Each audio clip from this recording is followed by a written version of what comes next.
90 రోజుల కోర్సు పూర్తి చేస్తే చాలు 100% ప్లేస్మెంట్ సపోర్ట్ తో సాఫ్ట్వేర్ జాబ్ మీ సొంతం. వెంటనే కోడ్ జ్ఞాన్ డెస్టినేషన్ ని సంప్రదించండి. నమస్తే రచిత గారు. నమస్తే ఉషా. విజయనగరం జిల్లాలో జరిగిన సంఘటన మనం చూస్తూనే ఉన్నాం. ఒక తల్లి 2 పిల్లల్ని చంపేసి తాను కూడా చనిపోవడం. ఇద్దరివి ప్రభుత్వ ఉద్యోగాలే అయినప్పటికీ కూడా మాకు మనశ్శాంతి లేదు అనే ఒకే ఒక్క కారణంతో ఆ ఘాతుకానికి పాల్పడిందని చెప్పుకోవచ్చు. ఒకళ్ళేమో 7 years పాప, 3 years బాబు అని చెప్తూ ఉన్నారు. అసలు ఎంత మనస్తాపానికి గురైనా పిల్లల్ని చూస్తే కొన్ని మర్చిపోతామని మనమే మాట్లాడుతూ ఉంటాం.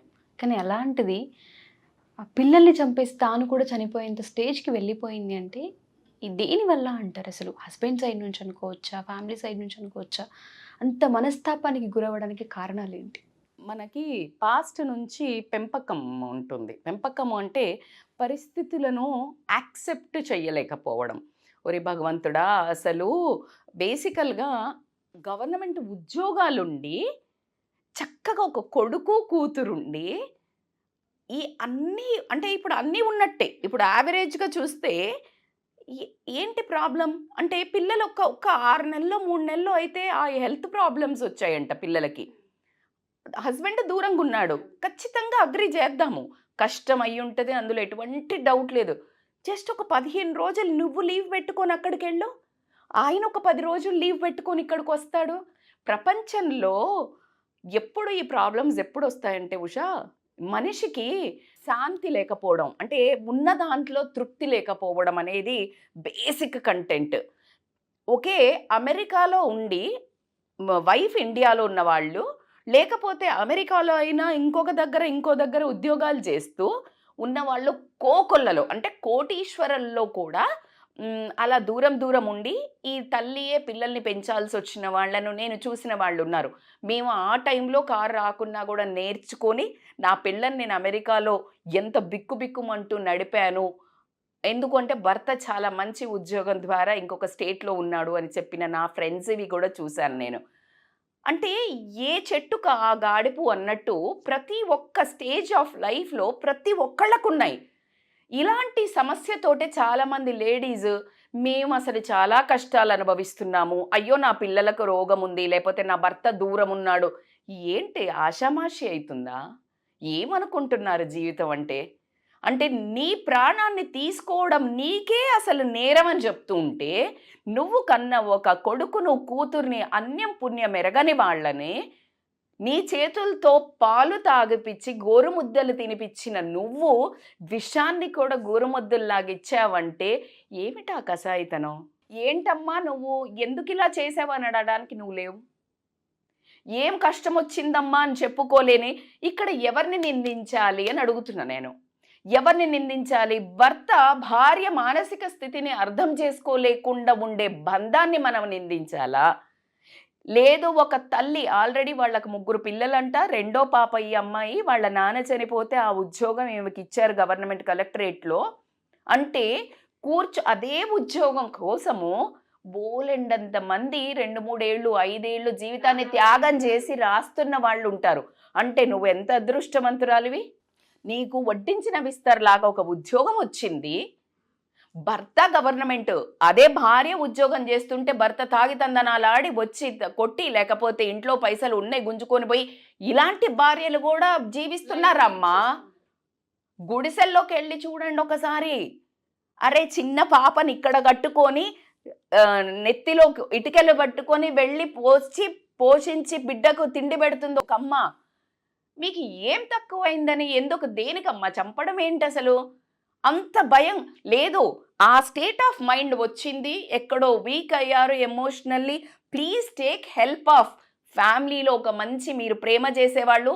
అదే దౌర్భాగ్యం. నేను చాలా వీడియోస్లో చెప్తున్నాను, ఈ చుట్టాలల్లో కానివ్వండి ఎక్కడ కానివ్వండి, ఇలా ఎక్కడైతే ఒక మానసిక స్థితి లోపించో లేకపోతే ఎవరికైనా అవసరం ఉన్నప్పుడు దయచేసి అడగక ముందే రెస్పాండ్ అయ్యే హ్యుమానిటీని పెంచుకోండి అని చెప్తున్నాను. ఎంతసేపు మన ఆనందము, మన ఆరాటము, మన తిరుగుడు, మన బట్టలు, మన సొమ్ములు అది ఒక జీవితము, ఒక పార్ట్ మాత్రమే, అదే లైఫ్ కాదు ఉషా. హ్యుమానిటీ, నీ ఫ్యామిలీలో ప్రతి ఒక్క మనిషి, నా పెద్దమ్మల పిల్లలు, లేకపోతే నా మామ పిల్లలు, నా అత్త పిల్లలు, నా అన్న పిల్లలు బాగున్నారా? వీక్లీ ఒక్క కాల్, నిజంగా నీకేమన్నా ప్రాబ్లమ్స్ ఉన్నాయా? మాట్లాడేటప్పుడు అయ్యో నా పిల్లలు ఇలా ఉన్నారు, నాకు అసలు బతకాలనిపించలేదు, ఎవరైనా ఒక మాట అన్నారు, నెగ్లెక్ట్ చేయకండి. వెళ్ళండి వాళ్ళ ఇంటికి, ఒక్కరోజు ఉండండి, మేమున్నాము నీకు అనే భరోసా. డబ్బులు వద్దబ్బా, డబ్బులు ఇవ్వాల్సిన అవసరం చాలా తక్కువ మందికి ఉంటుంది. నీ మోరల్ సపోర్ట్ కనుక ఆ అమ్మాయికి చుట్టూ ఉన్న ప్రజల్లో, చుట్టాలల్లో కానీ, భర్త దగ్గర నుంచి కానీ, లేకపోతే వాళ్ళ సిస్టర్ ఎవరో వచ్చారంట, అదే సిస్టర్ని 4 రోజులు పెట్టుకోవాల్సింది. తల్లి కూడా ఉన్నది ఒంటరిగానే, తల్లినన్నా తీసుకొచ్చుకొని పెట్టుకోవాల్సింది. అదే తల్లి దగ్గరికి 2 రోజులు పోయిందంట ముందు, వచ్చాక చేసుకుంది అంటే చాలా బాధేస్తుంది ఉష. మరి ఆ 2 రోజులు అక్కడికి పోయినప్పుడు తనకు ఆ భరోసా అనేది అక్కడి నుంచి లభించలేదా? లేదు ఈ అమ్మాయి ఓపెన్ ఒక తల్లితోటి ఒళ్ళో పడుకొని ఏడ్చి అమ్మ నా వల్ల కావట్లేదు అని చెప్పేసి ఇంకొక వారం రోజులు ఉండాల్సిందేమో కదా ఉష. ఏ యాంగిల్లో చూసుకున్నా చావడం అయితే కరెక్ట్ రీజన్ కాదు. మీకేం తెలుసు మేడం, అనుభవిస్తున్నామని ఇంకా చాలామంది ఎవరైనా అన్నా, అమ్మ ప్రతి ఒక్కళ్ళకి చెప్తున్నా, ఏ చెట్టు కాగాడుపు, ప్రతి ఒక్కళ్ళకి సమస్యలు ఉంటాయి. అది ఎదురీదగలిగేదే జీవితం. నీకంటూ కొన్ని డిజైన్ చేశాడు దేవుడు, ఇన్ని రోజులు నీది అని.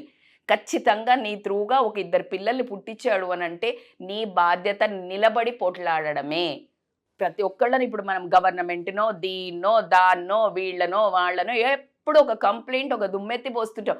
నీకున్న సొంత పిల్లలన్నీ, నీకు అన్నీ ఉన్నాయి. ఒక జాబ్ ఉంది అని చెప్తున్నారు, భర్తకి జాబ్ ఉంది, బంగారం లాంటి జాబు. పైగా వీళ్ళు చనిపోతే అసలు తను కన్నుకు మున్నూరుగా ఏడుస్తున్నాడంట. పోనీ నేను ఇట్లా బాధ పెట్టే హస్బెండ్ కాదు అని అర్థమవుతుంది. కమ్యూనికేషన్. అరే కమ్యూనికేషన్ లేదు, భర్త భార్యతోటి, భార్య భర్తతోటి మనస్సు విప్పి ప్రాబ్లమ్స్ని సెలెక్ట్ చేసుకోలేకపోతున్నాము అని చాలామంది మన కంటెంట్లో కూడా మెసేజ్ పెడుతున్నారు. ఇంకా అత్తగారు సతాయిస్తున్నారు, భర్త వాళ్ళు సతాయిస్తున్నారు అని ఈ కాలంలో కూడా పెట్టడము చాలా దౌర్భాగ్యమైన పరిస్థితి ఉష. బట్ అందరు లేడీస్కి ఒకటే ఒక మనవి ఏంటి అంటే, ఖచ్చితంగా అమ్మ కష్టాలు అందరికీ వస్తాయి, కష్టాలు రాలేదు అని అనుకోవడం మాత్రం మీ భ్రమ. అది మాత్రం గ్యారంటీ. ఏ చిన్న తరహా వాళ్ళకి చిన్న ప్రాబ్లమ్స్, పెద్ద తరహా వాళ్ళకి పెద్ద ప్రాబ్లమ్స్ అన్నట్టు ప్రతి ఒక్కళ్ళకి ఇంటి నిండా డబ్బు ఉండొచ్చు, నౌకర్లు చాకర్లు ఉండొచ్చు, కానీ భర్తతో వాళ్ళ రిలేషన్ ఎలా ఉందో లేదు. నీకు అసలు అవి వాళ్ళతో బాగుండుండొచ్చు, తినడానికి తిండి లేకున్నా కూడా దీని సంపాదనతోటి ప్రశాంతంగా బతికే వాళ్ళు ఉన్నారు. సో ఉన్న దాంట్లో అనుకుని మీకు కరెక్ట్గా ఇలాంటి ఏదైనా మానసిక స్థితి ఎప్పుడైతే మీకు ఈ సూసైడల్ టెండెన్సీస్ వస్తున్నాయో, వెంటనే reach for somebody's help. Counselling మీరు పోలీస్ గవర్నమెంట్ తరపున తీసుకున్నా కూడా కౌన్సిలింగ్ సెంటర్స్ ఉన్నాయి ఉషా. ఇప్పుడు మన వైపు కూడా, మన సైడ్ కూడా మీకు ఎవరికైతే రియల్గా చాలా అంటే ఆర్థికంగా వాళ్ళ కష్టం ఉన్నా కూడా మనం ఖచ్చితంగా వినడానికి నేను మాత్రం ముందుంటాను.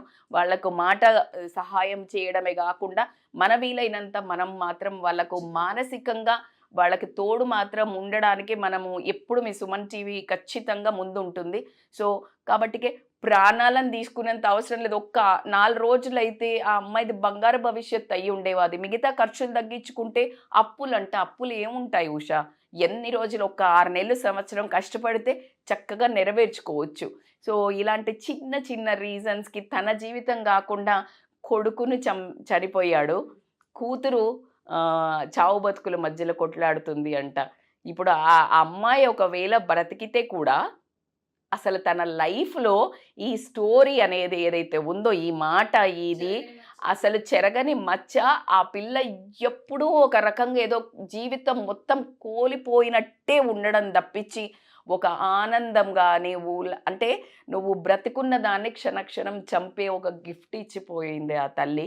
సో ఆ తండ్రిదైతే ఇక చెప్పలేని బాధ కావచ్చు. అయ్యో నేను మాట్లాడాల్సిందనో, లేకపోతే నేను వెళ్ళి ఉండాల్సిందనో ఎన్ని అనుకుంటున్నాడో అతను కూడా. సో వీళ్లకు, ఆ పాపకి, ఆ తండ్రికి మనోధైర్యాన్ని దేవుడు ఇవ్వాలని మనస్ఫూర్తిగా కోరుకుంటూ, ఇలాంటి సిచ్యుయేషన్లో ఉన్న లేడీస్కి మాత్రం దయచేసి మన జన్మనిచ్చింది మనము బ్రతికి సాధించడానికి కానీ ఇలా మనల్ని అంతమొందించుకోవడానికి కానే కాదు. అట్ ద సేమ్ టైం పిల్లలను కూడా కన్నాం కాబట్టికే ఖచ్చితంగా మనకు పవర్ చాలా ఎక్కువగా, ఇంకా వాళ్ళ పవర్ కూడా మనకు వస్తుంది కాబట్టికే ముందుండి ధైర్యంగా జీవితాన్ని వీళ్ళ లీడ్ చేయాలని మనస్ఫూర్తిగా కోరుకుంటున్నాను. Thank you ma'am. Thank you so much. Thank you Usha.